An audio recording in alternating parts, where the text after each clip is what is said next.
Some people even told us कि तुम लूटने को आया है, ऐसा थोड़ी होता है.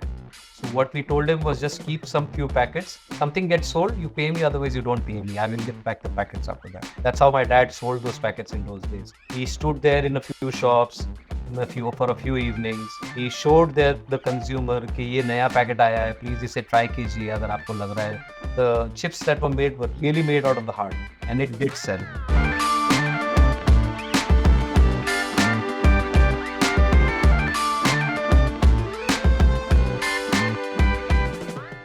Hi, and welcome to Big Food Energy, a podcast that spotlights some of the most exciting food businesses in India and around the world. Today, we have a guest that my 10-year-old self and my present self are thrilled to be speaking to. We're speaking to Jeegar Mota of Mota Chips, a pioneering chips brand that started in 1992. Launched by the husband and wife duo Ajit and Amrut Mota, Mota Chips has dominated households across Mumbai, and over the years, Jigar and Dilip, their sons, have grown the business from strength to strength. While snack brands are dime a dozen in India, what makes Mota unique is how they've managed to innovate, but more importantly, how they've managed to stay consistent over the decades. Today, we're speaking to Jigar about just that. Hi, Jigar, and welcome to Big Food Energy. Thank you so much, Smitha. Thank you for having me here. Thank you for being here. I'm really so thrilled to be speaking to you. I'm a huge fan of Mota chips. I've grown up eating Mota chips, so really this is very very exciting for me. Thank you so much for being a patron consumer. Absolutely. Me and my entire family have been patron consumers for a long, long time. So, Jigar, let's get into it. Mota Chips was started by your father, Ajit. Could you tell me about what was the inspiration to start the business? Way back in 1992, we all had a joint family business. My uncles, my dad, and my grandfather, we were all staying together and had a family business of running a dry fruit and namkeen store in Santa Cruz. And along with it, we had a small factory where we were supplying items to the Army, Navy, and Air Force in terms of salt and pepper and on a tender basis. The passion for food was always there since we used to make a lot of snacks at our joint family home for our own store. And that's how the idea clicked in. We were never satisfied with the kind of quality of namkeens and wafers that we were getting for our store. The quality used to get changed because we used to buy it from other vendors for our store. And there was no consistent quality that was coming up at any point of time. With the factory premises that we already had, a small factory premises, we started venturing from 1991 into getting into that business, and 1992 on a very small scale we started this business. Right. And what was the initial reaction like? When your father told your relatives and your joint family that this is what I think we should do. How did they respond to that? Initially, when the idea had cropped up, and since the store also needed relatives to be present there at the store itself, they were skeptical how we will be able to manage this show without working hands. Right. But my mom stepped up. She said that I will work along with your father, and that's how everybody was inspired, and we started it like that. We made our grandfather one of the partners in the business, and we were also not too very small. We were actually involved in the family store business right from our childhood. Amazing. For us, it was games initially, but and fun initially. But yes, over a period of time, when you started getting the know-how, how the business is being run, what is quality, what are the products that are being sold, that's how we got interested more and more, and that's how we came into the business also. During 1992, when we just started the business, I had given my undergraduate and decided that along with doing the undergraduate, I would also get into the business and get a hang of it. Right. That's how it started. Right. Okay. And I was reading on the Mota Chips website that Mota Chips was started with the idea to spread the love for food. So could you tell me a little bit about the food that you had when you were growing up? And obviously you said you grew up in a joint family, so that must have been a lot of food and a lot of fun. Yeah, absolutely a lot of food because my mom, we had a mixed breed of culture in our house. One of my aunts is a pure Gujarati. My mom was a Kutchi, as what we are today, and one of my aunts is a Marwadi. So we had all three cultures getting into the house. We had varieties of food being cooked at home. On an occasion, there was always a feast at home, say a birthday or a wedding anniversary. So everything was being cooked at home. The culture of going out to hotels and restaurants and during those days was very low. And affordability was also questioned. So going out to hotels would be like once in a couple of months or something. So all occasions celebrated along with family at home. So there was always a feast at home. Eagerness to of all the men in the house to cook was also there because they were already involved in the food business with the store. We used to make. We had a terrace flat, so the terrace was always used for making all kinds of namkeens, small namkeens, and other various items which nobody used to make at home, and we used to sell them at the shop. So that curiosity to get into food was always there. To know about food was always there. And of course, when you develop your palate, it never stops. You mentioned that you were involved with the business as you were growing up, but how did you seriously start getting involved in the business? So I'll let you know a secret. I was an aspiring medical student. Oh wow, okay. I during those days when we just started the business, I had just given up my NEET, that what they call today. Yeah. So it was called PMT in those days, pre-medical test. I did get the admissions, but those admissions were very far off states. I got admission somewhere in Bhubaneswar. Wow. And my grandparents were reluctant to send me All the way. to such a long place all the way there. Yeah. Financially also, it was becoming a burden for the family to come up with such a kind of thing. So then during those days that I decided that let us continue with something that the family has all the legacy to do with. All the men in the house were a very loved food, and so did I. So then decided, okay, let us join the business and do something in the line where we can do really something good for the consumers. And when Mota was launched in '92, you mentioned that India was just opening up. There were not a lot of Indian-owned snack brands. So could you tell me about what it was like then when you opened it up, and then obviously we can talk a little bit about how that's changed over the years, what the market is like now. There were only unorganized players in the business. Every region had their unorganized players who were doing tremendous kind of volumes.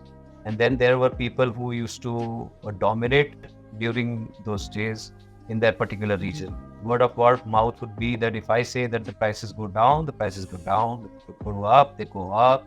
And they never used to let other people stand in competition with them during those days. And the entire market was completely unorganized. The only unorganized player during those days was once I remember a brand called Simba, and the other that came up was Uncle Chips. Yes. After that, the other brands that are there, all local brands, did not have a brand name. And all the material that was produced in this segment was being sold loose, Right. either in half kg or 1 kg bags, and the retailer used to repack them and sell it. Yeah. So that's how the market used to work during those days. You mentioned packaging. What I love about Mota chips is that it had the transparent pack, so you could actually see how many or how much chips there were in each packet. It wasn't like you open a packet and then there were like 3 chips inside, like some other brands. So was that a conscious decision? I'd love to know. There's a saying, "Jo dikhta hai, wo bikta hai." That is our mantra even today. The entire segment of this niche market is always going to be that the product that is seen is sold first rather than the products that are not seen and not sold. But the trends are now slowly changing.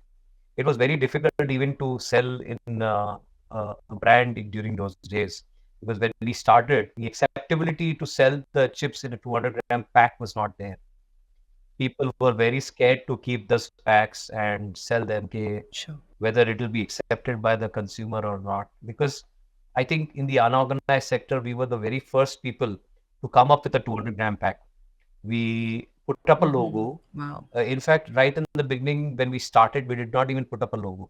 Because after 2 years, that we decided that we'll put up a logo, we'll register the brand, and then put the 200-gram pack in the market. To even compete in those days with a 200-gram pack was very difficult. And we had to be doing something really different to come out and stand with that kind of packaging and sell in the market. In those days, chips were being sold at around 50 rupees a kg. loose to the whole retailers. And the retailer used to sell it for around 80 rupees a kg. And Yeah. when you pack something, when you put in a different packaging, when you put in the efforts to make a very different product, it's always going to cost you more. When we put in the pack of 200 grams, our cost of the material had already gone up.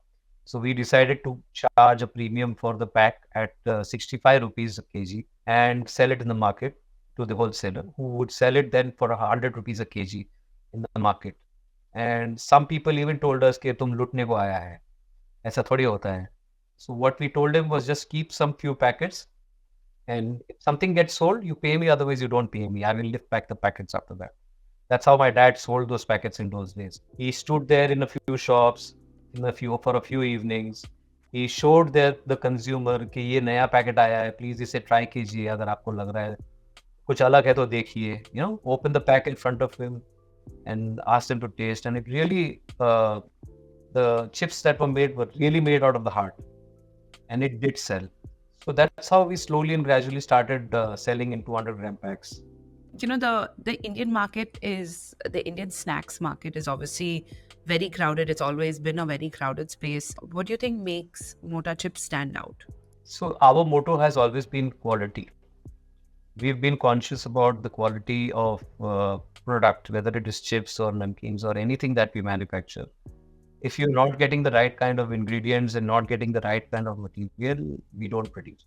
There have been certain times in the days in the year where you don't get the right kind of potato coming in, you don't have the right kind of other ingredients coming in. So we thus don't produce out of it. We just stop production. Let's enjoy with the family of Mota Chips Parivar that we have, our employees. Give them a break, day off, give them a break, paid holiday sort of a thing. And then the next day when the new crop comes in again, yes, fresh start. So we don't make anything out of anything. We don't compromise on our quality aspects at all. Yeah, I mean, that's super commendable. I don't know, if anyone can really afford to do that, in this day and age, but it's extremely commendable that you're able to take that quality call, and, there's such a big control on your ingredients. That's true, because our motto is to serve the people with the best. So it's always being taste the wonder. So if you don't make something wonderful, there's no point serving. If we can move a little bit to talk about the exciting part, is the flavor development. I'm sure that is something that's a lot of fun. It involves a lot of creativity. I personally love the Punjabi chole and the dum aloo flavors. These are not usual chips flavors. So how did you sort of come up with that, and what is the process that goes into actually ideating and creating a new flavor? The brainchild for making good flavors has always been my mom. So we used to experiment at home. If you have to be different, you have to be different in all aspects. You just can't make a chip and use somebody else's flavor on top, which are generally available in the market, and sell it across. If you had to be niche, if you had to be different, you have to have your own creativity. So the idea was to give something different to the consumer. In Mumbai being such a cosmopolitan city, you have to take care to see that every person in the crowd, in the community, is served with his kind of taste. Absolutely. A person like from a South India would love to taste something different from the North Indian segment. So you have to mix, match, and make some things out. Where a 5-year-old child to a 60-year-old man, everybody can enjoy that product. And typically, in the earlier days, all the flavors that were available in the market were coming from abroad. I mean, people never used to make flavors here in India. Seasonings were not easily available. There were no big seasoning companies that were available here in India as they are today. So we never used to have Indianized flavors. So to create something Indian, you had to make it yourself at home. So that's how we started. We started sourcing the raw materials, the ingredients, the flavor enhancers, natural flavor enhancers, which would help in increasing our taste and bettering the taste and giving it the exact taste that we would want to give to the product. Even today, all our flavors are in-house. We make all our flavors on our own. We buy the raw ingredients and we blend and make our own seasonings for every product.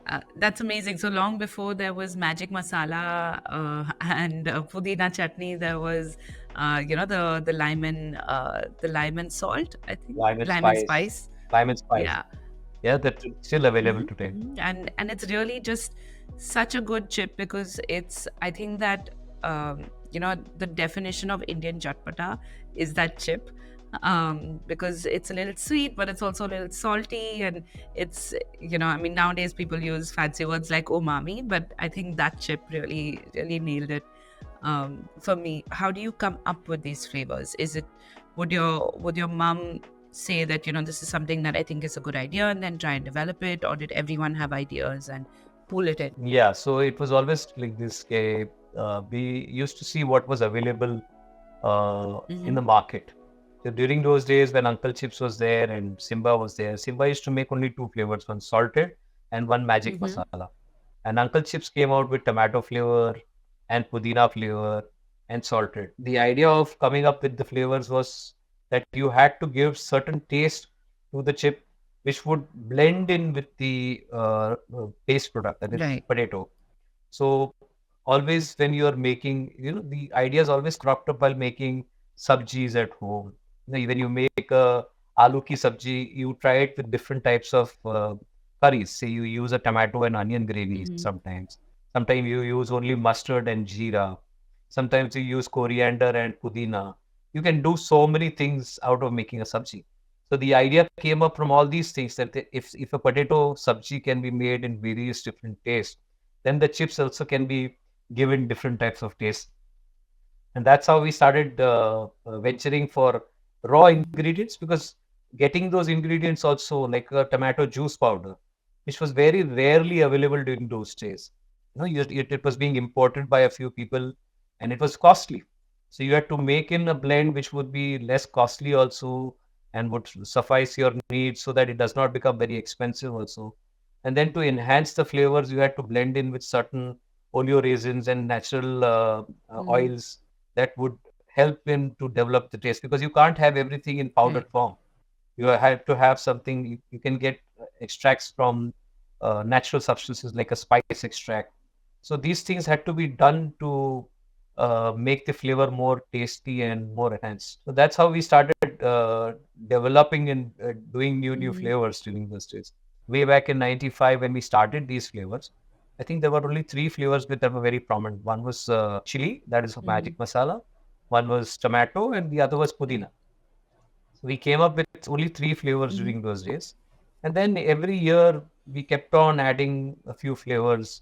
We developed lime and spice, and we made a cocktail chart. We added salt and Mm-hmm. pepper, and then cheese came in, peri peri and Punjabi masala. Now you have to move with the With times. trends that are Yeah. going on. Yeah, with times you have to change with your Mm-hmm. flavors also. People also started wanting more. So they don't feel like having the same thing again and again, maybe. So they needed Yeah. changes. So we've kept on adding on the range of flavors up till Right. now. Okay. Of course, a chip isn't all about flavor. It's also about the crunch, the crispiness, the fineness of just how thick it is. So, what according to you is the most important thing when it comes to a chip? Is there something that you look for when you're eating a new packet of chips? Chipping potato is very different from your normal potato. Okay. The potatoes that you eat at home are not the same as that we use for making Mm-hmm. chips. Not only are they not the same, but even price wise, they are almost 2.5 times price than what normal potatoes that you get in the market. Right. You need at least 5 kgs of potatoes to make 1 kg of chips. Wow. So that's huge Yeah. quantity, yes. Because you're just in potato, the quantity of mass inside potato, dry matter content in potato is hardly 18 to 20%. The rest is water. So while making chips, you're just burning water. Mm. There have been many farmers from generations who've been making these kind of good quality potato. Mm-hmm. They know what kind of potato is required to make a good quality chip. And over a period of time, the number of these farmers have kept on increasing.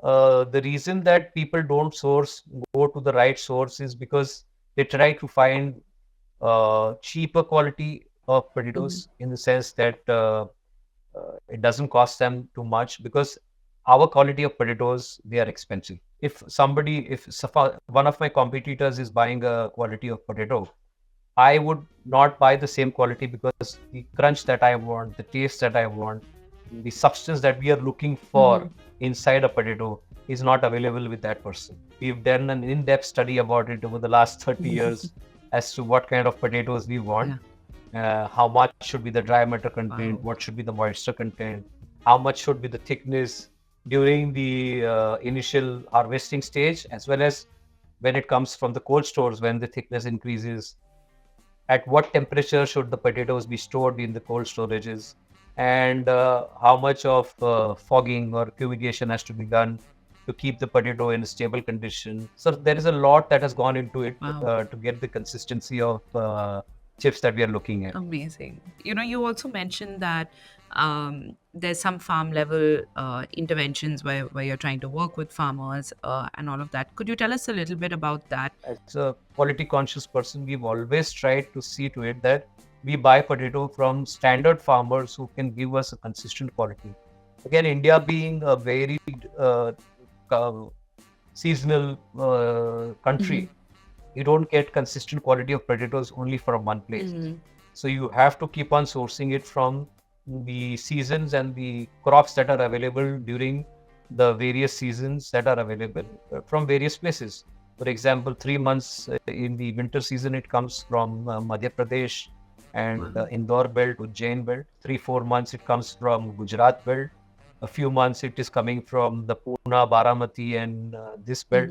There is another crop that is coming from Punjab during the rainy season. So it depends. Nowadays, since many large companies like PepsiCo have started doing contract farming, they've started developing places other than these normal places like in Uttar Pradesh, in West Bengal, and some parts of Rajasthan also now growing potatoes for specifically for shipping. I see. As such, the area is getting pretty vast. So you have to keep yourself updated with the farmers to see to it that their soil gives them the best yield and the best product. Amazing. I didn't realize that there was so much involved in the making of a potato chip, which is just fascinating. You've developed all of these SOPs over the years. Your father started it, and you and your brother have developed it along the way. Would you say that that has helped you offer a consistently good and standard product over the years? Absolutely. So when we started, we used to make the chips in the kadai, manually.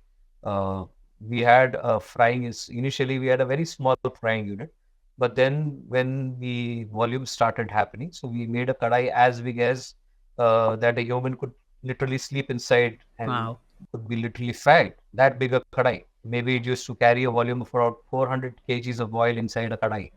So you can imagine what kind of size. And as when the volume started increasing, we started buying new places for increasing our factory premises, and we kept on increasing the production capacity during this time. But space was always going to be a constraint, so we had to automate at one point of time. We introduced new frying systems, an automated chip line into the system, and we had a thought that maybe the quality will not be as good as what we used to get from the kadai, since the taste may not be the same. Yeah. But my depth of study and our in-depth analysis and my dad's engineering background earlier to what he used to do, all those things helped, and we designed a line in such a way that the product that came out from a chip line was similar to the one that was coming out of a kadai. That's how we've been able to make the difference. I mean, today the machine manufacturer makes a standard machine, but to get the optimum result at your end, you should know how the machine should function. The machine should not function on its own. After the standardized equipments had come in our place, modified to suit it to give us the productivity and the taste that we want. Wow. That's how we stood out. That's amazing. Okay, so we've been talking a lot about frying and oil and all of that. Today, the Indian consumer is getting more and more health conscious. So there's a lot of conversation about oil content and deep fried and all of those things. Is Mota Chips doing anything to sort of address these concerns that younger Indian consumers have? I can challenge any other pack of chips to my pack of chips. My chips packet coming from standard equipment and from other standard equipment will have lesser quantity of oil by 25%. Wow. The reason being that the cooking technology that we introduce in our systems is my own. My people know it, I know it. How to reduce the quantum of oil inside a potato chip and give the same kind of taste is in our control. It's our own bread and butter that we put inside to get this kind of result. So that's why we can always say that we've been working on reducing the fat in the chips. You can see me, I've been eating chips every day in my life. The first thing that I do once I enter into the factory is grab a handful of chips from the fresh batch that is coming out, taste it, eat it, and then get back into my office. It's about how you put yourself. Your body needs certain amount of fat to run your systems. You know, a body mass index shows that 23% of fat is required for your body to maintain its immune system. So I think if you can limit your amount of fat to regulate with my kind of chips at least, I don't think it should be a problem. Awesome, amazing. Yeah, that's the logic I'm gonna use each time I reach for a packet of Mota chips for sure. So speaking of changing trends, obviously in the retail business, quick commerce has really changed the face of how things work. People don't go into, not so much at least, go into a local store, but from the comfort of their bedrooms they can just order whatever they want. I noticed that Mota chips is not on on any of these platforms. So that I'm sure is a bold choice. Could you tell me about that and how that's been and what prompted that? We've always been a brand that have been, you know, a valued brand by the general trade here in Mumbai. We've always been placed a little higher above than even most of the other chips brand in the city. And as you value your brand, you value your product, the consumer also gets a good and healthy product. But these modern trades, do not value the local brands that are there. It's only for the sake of volumes. They try and squeeze out your margins.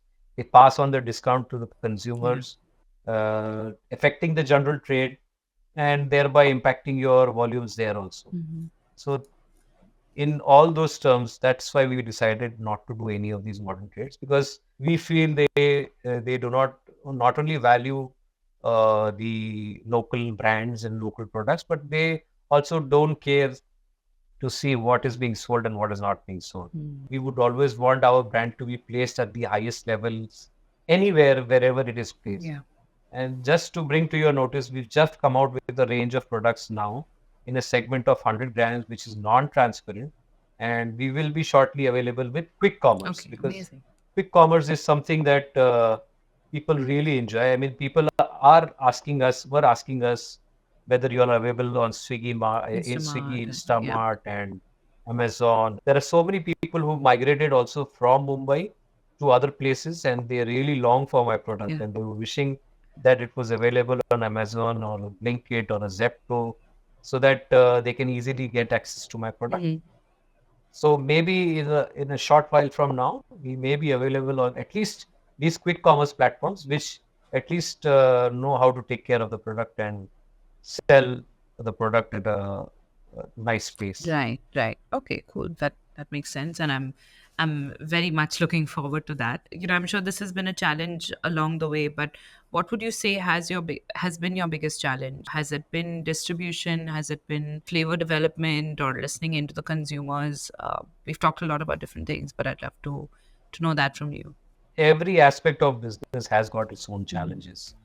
I mean, especially in a place like India, where consistency is not something that you get from your vendors. So procuring the right kind of material, especially potatoes and other ingredients throughout the year with the same kind of quality, has been our toughest challenge. To get the people accustomed to the kind of standards that we look at in the initial stages at least, so that we get a consistent kind of a quality of raw material that we look for, was a challenge for us. But over a period of time, as people became conscious and as the markets also opened up. People also started understanding the value of good quality products and consistent products, and they also started doing their bit. So over a period of time, those things have become a little easier. But to add to the woes, climatic conditions have changed over so many places in India, and they started affecting the agri produce. So again, there is this challenge, continuous challenge that is we are facing. Some years there is excessive rains and you have a problem. Some year there's excessive heat and you have a problem. So you still don't get the kind of results that you want. As far as marketing is concerned, we've always been a mouth-to-mouth publicity company. We've always targeted a very retracted growth. I mean, uh, we never grew exponentially since consistency was a problem. So we always had a growth which was within our reach, within our quality aspects and manageable contents. That's how we've been growing. Right. And that's how you've managed to stay consistent also just over the years Absolutely. by having a Yes. sort of focus on that all along the way. Jigar, could you tell me a little bit about does Mota have expansion plans? Mota is currently, as you said, only available in Mumbai. Any plans to go across India? We've just started another plant, Upper Care in Navi Mumbai, a new facility. And this is the facility from where we target our new audience and new markets that we are looking at. Today's middle class has now become, um, has the parity to buy a good quality product. Earlier, our market, the market that Mota Chips was catering was middle class, higher upper middle class and upper class and those kind of segments. Today's middle class is now getting consuming a good quality product, but sometimes they do find the product a little big for their consumption as they are nuclear families, family of three or family of four. So the trends have changed. So we had to come out with a pack which would be suitable for their pockets and they would get a good quality premium product also. So we've come up with a range of 100 grams of chips where we're making 8 different varieties of chips in that right now. And we've just launched them in the last week of, on Mahashivratri, in fact, of this year into the general trade, where we'll be catching up with most of the general trade. We also plan to introduce these chips in particular cities like Ahmedabad, Baroda, or maybe Surat, Pune, all those cities close by is where we can reach up to the masses and be very selective about being available in those cities also. There's huge scope still in Mumbai where we have to still fill in the gaps. We are not available in many parts of the city as of now also. Consumer still searches for my product. So we have to suffice the needs of the city also still. As well as grow with the others, small two-tier cities that we're looking at. Amazing. It's going to be even harder to resist Mota Chips, I think, for me now. We've been talking, of course, Mota Chips is a family business. What has been the experience like working with your father, your mother, your brother? How do you balance this personal and professional relationship? It's always been a bond. From my childhood, I've seen our parents struggling to make ends meet. Although the store was there, the family was pretty big. Two uncles, their families, my grandparents, my family. So we always had a very big family, and one store would never suffice the needs of such a big family. So as we kept on growing, people had to diversify to do something else. My father started this business, and there was always struggle. Life was never easy in those days. I mean, you had to save every penny to grow and to say secure your future. So bonds within the family were always very strong since we grew up in a joint family, and we still are having a joint family. In fact, one of my uh, cousins, I mean, my first cousins, is also working with us for the last 25 years. He's also joined the Mota Chips. My uncle's son is with us, so Himanshu, and it's always been a family together. As you grow, you need your own working hands, your own family members to take part in the business, take care of some certain portions of the business so that you can grow and expand to the strength that you can. So, Jigar, along the way, have you had any offers to be acquired? I'm sure there must have been many. Yes, so there have been many offers that we've received up till now. Many people try to acquire a brand that is doing very good and is a competition for them within the specific markets that we are working at. we've received these offers. They were very lucrative offers also, maybe giving us more incentives than what we may be earning every year in terms of valuations also. But yes, we are not looking at selling the business, nor are we looking at liquidating any stake as of now, because we want to build a legacy. Motas has to be a brand. I feel proud in saying that, in spite of being just a city brand, a brand in the MMR region, I can proudly say that we've been known in the entire industry throughout India by most of the manufacturers and our competitors, and we always have heard praises from their mouth, and their words always speak value of our brand in terms of whatever we may be doing. We may not be doing volumes in terms of their volumes, but they always find it difficult to beat our uh, quality and crunchiness of the chips that we make. Right. Yeah, absolutely.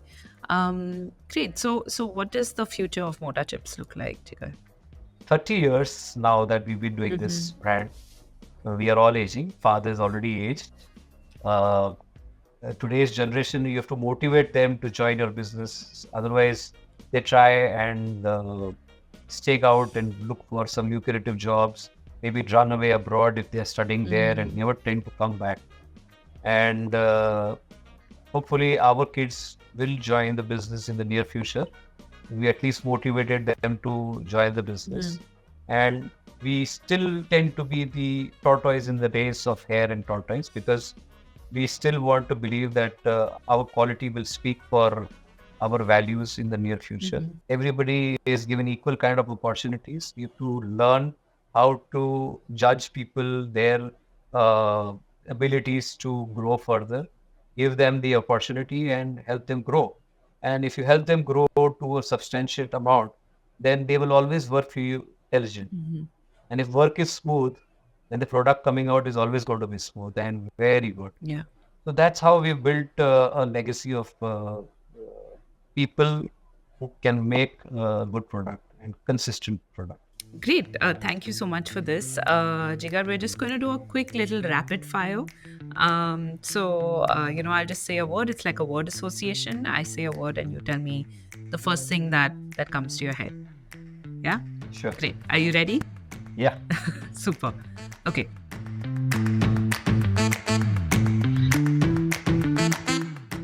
What's the first thing that comes to your head when I say chips? Yummy. Potato. Consistent. Success. Brand building. Family. Love. What is the one thing that no one told you when you were getting into this business? Don't get into it. Thank you so much for joining us, Jigar. This has been such a fun chat, and I've learned so much about not just the love that goes into making a product, but also the science that goes into it. Mota is, as I said, and as I will keep saying, Mota is really one of my favorite food products. And it's something that I also have a very deep connection with. I'm really very, very thrilled to be speaking to you. So thank you so much for making the time. Thank you so much. Thank you for having me at your show, and thank you for doing everything that you've done. Thank you. Thank you.